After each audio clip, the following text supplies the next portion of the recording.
International ബ്രേക്കിന് ശേഷം Premier League തിരിച്ചെത്തിയപ്പോൾ ആഴ്സണൽ, ന്യൂകാസിൽ, ടോട്ടനം ടീമുകൾക്ക് വിജയം.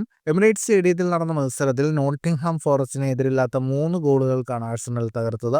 ഇരട്ട ഗോളുകളുമായി മാർട്ടിൻ സുബിമെൻഡി ആഴ്സണലിന്റെ വിജയശില്പിയായി. 32-ാം മിനിറ്റിൽ ഒരു തകർപ്പൻ വോളിയിലൂടെ സുബിമെൻഡി ആദ്യ ഗോൾ നേടി. രണ്ടാം പകുതിയുടെ തുടക്കത്തിൽ വിക്ടർ ഗോയ്ക്രസിലൂടെ ആഴ്സണൽ ലീഡ് ഇരട്ടിയാക്കി.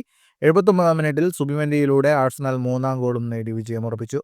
അതേസമയം ന്യൂകാസിൽ യുണൈറ്റഡ് പ്രീമിയർ ലീഗ് സീസണിലെ തങ്ങളുടെ ആദ്യ ജയം സ്വന്തമാക്കി. വോൾസിനെ നേരിട്ട ന്യൂകാസിൽ എതിരില്ലാത്ത ഒറ്റ ഗോളിനാണ് വിജയിച്ചത്. മത്സരത്തിന്റെ 29-ാം മിനിറ്റിൽ അരങ്ങേറ്റ താരം നിക് ബോൾട്ട്മെയ്ഡാണ് ന്യൂകാസിലിന്റെ വിജയ ഗോൾ നേടിയത്. തുടർച്ചയായ 4-ാം തോൽവിയാണ് വോൾസ് നേരിട്ടത്. ടോട്ടനം ഹോട്ട്സ്പർ വിജയവഴിയിൽ തിരിച്ചെത്തി. വെസ്റ്റ് ഹാം യുണൈറ്റഡിനെ ടോട്ടനം എതിരില്ലാത്ത 3 ഗോളുകൾക്ക് തകർത്തു. മത്സരത്തിന്റെ ആദ്യ പകുതി ഗോൾ രഹിതമായിരുന്നു. രണ്ടാം പകുതിയിൽ പാപ്പെ മാറ്റർ സാർ, ലൂക്കാസ് ബെർഗ്വാൾ, വാൻഡീവൻ എന്നിവർ പർസിനായി ലക്ഷ്യം കണ്ടു. 54-ാം മിനിറ്റിൽ വെസ്റ്റ് ഹാമിന്റെ തോമസ് സൗചേക്ക് ചുവപ്പ് കാർഡ് കണ്ട് പുറത്തായത് മത്സരത്തിൽ വഴിത്തിരിവായി. ആവേശകരമായ മറ്റൊരു മത്സരത്തിൽ ചെൽസിയെ ബ്രെൻഫോർഡ് സമനിലയിൽ കുരുക്കി. മത്സരത്തിൽ ഇരു ടീമുകളും 2 ഗോളുകൾ വീതം നേടി.